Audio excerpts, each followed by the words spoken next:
नमस्कार, मैं ममता।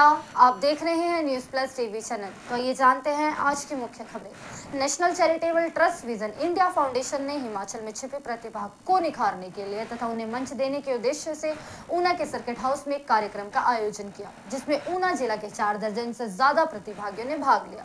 ऊना की संस्कृति को बल देते हुए गीत संगीत पर आधारित प्रतिभागियों ने कई प्रस्तुतियां दी। वहीं विजन इंडिया फाउंडेशन द्वारा आयोजित इस कार्यक्रम के बारे में जानकारी देते हुए विजन इंडिया के फाउंडर DR गौतम ने कहा कि हिमाचल में छिपी प्रतिभा को निखारने के उद्देश्य से हम पिछले 5 वर्षों से कार्य कर रहे हैं। उन्होंने कहा कि इस कार्यक्रम के दौरान विजन इंडिया की टीम हिमाचल के अनेक दुर्गम क्षेत्रों में पहुंची है और इस बीच हिमाचल के लगभग 50,000 बच्चों के निःशुल्क ऑडिशन किए गए हैं। आइए देखते हैं ऊना से महेश गौतम की रिपोर्ट।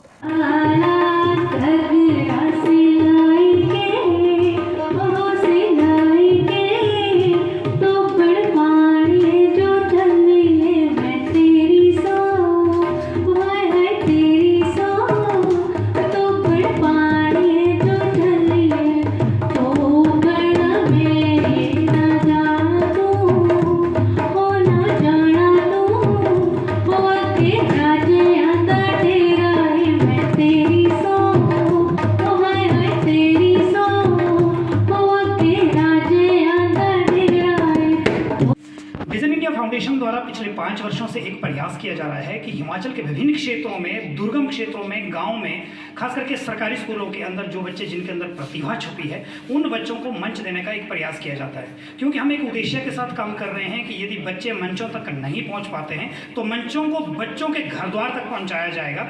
उसके लिए हमारी 40 लोगों की लगभग टीम लगी है। पिछले 5 वर्ष से हम काम कर रहे हैं। हिमाचल के दूर दराज के क्षेत्रों तक हम लोग पहुँचे और कुछ प्रतिभाओं को ढूंढ निकाला है। आज हम ऊना में पहुँचे हुए हैं और ऊना में भी कई दर्जन बच्चे यहाँ पे आए हैं जिन्होंने अपनी प्रतिभा का जौहर दिखाया। बहुत सारे बच्चों के अंदर इतनी क्वालिटी है, हम इतने अद्भुत मंत्रमुग्ध हो गए कि यार कहाँ थे ये बच्चे, अब तक क्यों नहीं ढूंढ पाए हम लोग।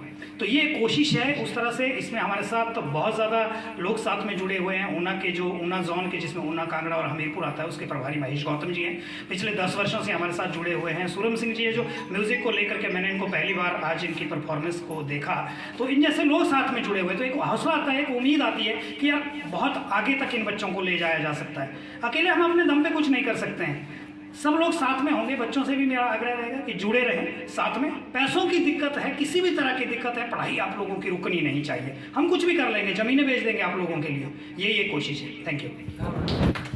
बांग्लादेश में हिंदुओं के साथ हो रहे अत्याचार को लेकर पूरे देश के साथ साथ उपमंडल नालागढ़ में भी विरोध में हिंदुओं संगठनों ने एकत्रित होकर एक रोष मार्च का आयोजन किया गया। आपको बता दें कि हेरिटेज पार्क में पहले दिन हिंदू संगठनों ने एकत्रित होकर बांग्लादेश में हिंदुओं पर हो रहे अत्याचार को लेकर बैठक आयोजित की थी और उसके बाद हेरिटेज पार्क से लेकर पूरे नालागढ़ बाजार से होते हुए SDM कार्यालय तक रोष मार्च निकाला गया।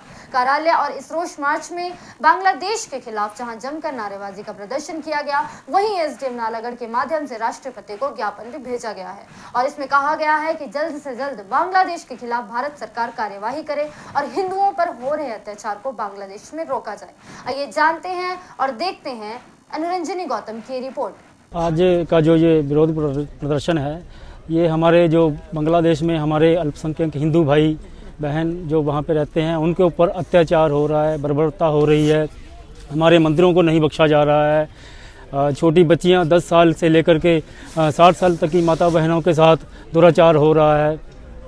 तो उस संदर्भ में आज जो है, आज हम ये रोष प्रदर्शन कर रहे हैं और एक रोष रैली के रूप में बाज़ार से जाएंगे और SDM साहब को एक के माध्यम से राष्ट्रपति को एक ज्ञापन दिया जाएगा। आज का विरोध प्रदर्शन जो हो रहा है वो बांग्लादेश में जो अल्पसंख्यकों के साथ अत्याचार हो रहा है और बर्बरता बरती जा रही है, मंदिरों को तोड़ा जा रहा है, उस विषय में SDM महोदय के माध्यम से हम प्रधानमंत्री को ज्ञापन भेज रहे हैं। और एक बात का बड़ा ही दुख होता है कि जिस भारत ने बांग्लादेश को पैदा किया, उसी भारत के मूल संख्यकवासी हिंदुओं को वहाँ की सरकार बुरी तरह से प्रताड़ित कर रही है और जो कि बहुत ज़्यादा निंदा के खिलाफ है और बहुत ज़्यादा गलत काम हो रहा है, जिसका पूरी दुनिया विरोध हो रहा है। उसी का विरोध प्रदर्शन हम नालागढ़ में करने जा रहे हैं आज। मंडी हिमाचल प्रदेश में कांग्रेस सरकार के 2 साल पूरे होने पर आयोजित जश्न को लेकर भाजपा मुख्य प्रवक्ता और सुंदरनगर विधायक राकेश चंबाल ने कड़ा प्रहार किया है। उन्होंने इस प्रदेश की जनता को भावनाओं के साथ खिलवाड़ और चुनावी वादों पर खरा न उतरने का उत्सव करार दिया है। राकेश चंबाल ने कहा कि मुख्यमंत्री सुक्खू उनके मंत्री और विधायक प्रदेश के खजाने को अली बाबा के 40 चोरों की तरह लूटने में लगे हैं। उन्होंने कहा प्रदेश को कर्ज के तले दबने, झूठे वादों और ठगी के लिए ये सरकार जनता की दोषी है। हिमाचल का खजाना सीपीएस और अन्य फिजूल खर्ची पर लुटाया जा रहा है, जबकि आम जनता के लिए कोई राहत नहीं है। मुख्यमंत्री सुक्खू का नाम प्रदेश में नौटंकी मास्टर और देश विदेश में एक विफल प्रशासक के रूप में चर्चित है। आइए जानते हैं अनुरंजनी गौतम की ये रिपोर्ट। हिमाचल प्रदेश में कांग्रेस की सुखविंदर सुक्खू जी की सरकार कल 2 वर्ष पूरे होने पर किस बात का जश्न मना रही है। हिमाचल प्रदेश को इन 2 वर्षों में बर्बाद करके बर्बादी का जश्न मनाना चाहते हैं और हिमाचल प्रदेश में वो कहावत यहाँ पर सच साबित होती है, अली बाबा 40 चोर। हिमाचल प्रदेश के मुख्यमंत्री, उनके मंत्री, विधायक मिलकर हिमाचल प्रदेश को दोनों हाथों से लूटकर यहाँ पर बर्बाद करने पर तुले हैं। असंवैधानिक तौर पर सीपीएस की नियुक्तियां करके प्रदेश की जनता पर बोझ डाला गया। उनकी कुर्सियां बचाने के लिए करोड़ों रुपया वकीलों को देकर उनकी कुर्सियां 2 वर्ष तक बची रहे। ये काम हिमाचल की कांग्रेस की सरकार ने किया और झूठे वायदे करके, झूठी गारंटियां देकर सत्ता में आ गए। लेकिन 2 वर्षों में हिमाचल प्रदेश में मात्र लोगों के ऊपर टैक्स जो है वो लगाया गया और कोई भी काम विकास का नया शुरू नहीं हुआ है। मंडी गुरु गोविंद सिंह वरिष्ठ माध्यमिक पाठशाला का वार्षिक पारितोषिक वितरण समारोह संस्कृत सदन मंडी में आयोजित किया गया। इसके दौरान मुख्य अतिथि के रूप में उपायुक्त मंडी अपूर्व देवगन ने शिरकत की। मुख्य अतिथि द्वारा दीप प्रज्वलन कर कार्यक्रम का शुभारंभ हुआ। इस दौरान बच्चों द्वारा रंगारंग कार्यक्रम प्रस्तुत किया। आइए देखते हैं कुल्लू से अनुरंजनी गौतम की रिपोर्ट। सदन मंडी में Guru Gobind Singh public senior secondary school Mandi की तरफ से प्राइज़ डिस्ट्रीब्यूशन फंक्शन ऑर्गेनाइज़ किया गया, जो कि बहुत ही सफल रहा, जिसमें हमारे आज के मुख्य अतिथि मंडी के उपायुक्त और स्पेशल गेस्ट के रूप में दीपक शर्मा जी।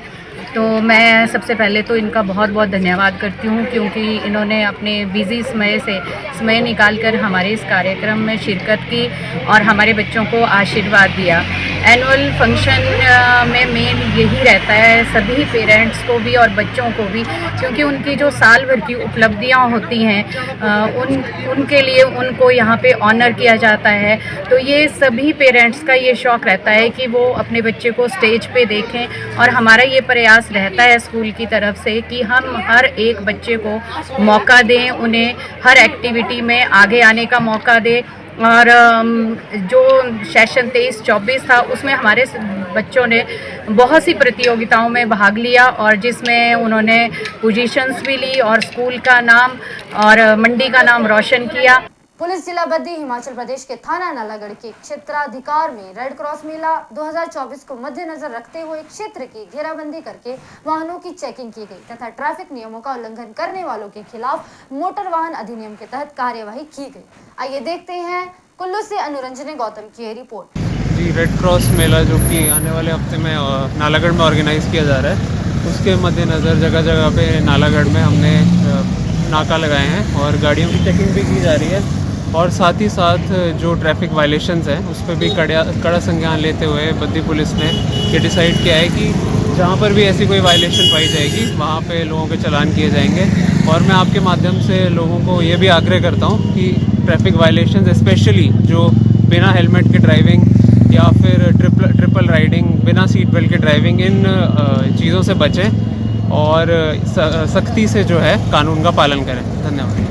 युवा सन्यासी स्वामी रामशंकर को उनके फैन उद्योगपति केडी अग्रवाल ने करीब 3.25 लाख रुपए का latest MacBook pro max gift के रूप में दिया गया है। आइए देखते हैं विजय कुमार की रिपोर्ट। सबसे अच्छी बात इस सिस्टम की है कि बहुत फास्ट सर्विस देगा, बहुत फास्ट इसका इंपोर्ट एक्सपोर्ट प्रोसेस है। आपकी जो जीवन यात्रा रही है उसके बारे में कुछ बताइए। पहले तो हम ईश्वर का हाँ धन्यवाद देंगे जी। बड़े भाग्य मानुष तन पावा जी। प्रभु के बड़े कृपा से मनुष्य का जीवन मिला जो कि अनमोल होता है। और जहाँ तक सवाल है बिनु हरि कृपा मिले ही नहीं संता। बगैर हरि के कृपा के संत से मुलाकात नहीं होती है। संत से मुलाकात होना भी हरि की कृपा है, प्रभु की कृपा है जी। और संगत की बात जहाँ तक कहा जाए, अगर जल की एक बूंद गरम तवे पे हो तो वो गायब हो जाती है, और वही जल की बूंद कमल के पत्ते पे हो तो चमकती है, और वही जल की बूंद सीप में जाती है तो मोती बन जाती है। तो ये है संगत का असर। संगत का असर जो है बहुत मायने रखता है। वही जल की बूंद 3 जगह जाती है और तीनों जगह अलग अलग रूप होता है, सीप में जाने के बाद मोती बन जाती है वही जल की बूंद। और आपको मैं बचपन काल से जानता हूँ, हमारे गोरखपुर से ही रहे हैं, छोटे थे, बाल्यावस्था से ही आप बैराग के तरफ डाइवर्ट थे, बाल्य जीवन से ही बैराग के तरफ चले और आज बहुत अच्छे ऊंचाई पे आपने पहुँचे, बहुत अच्छी ऊंचाई पे पहुँचे।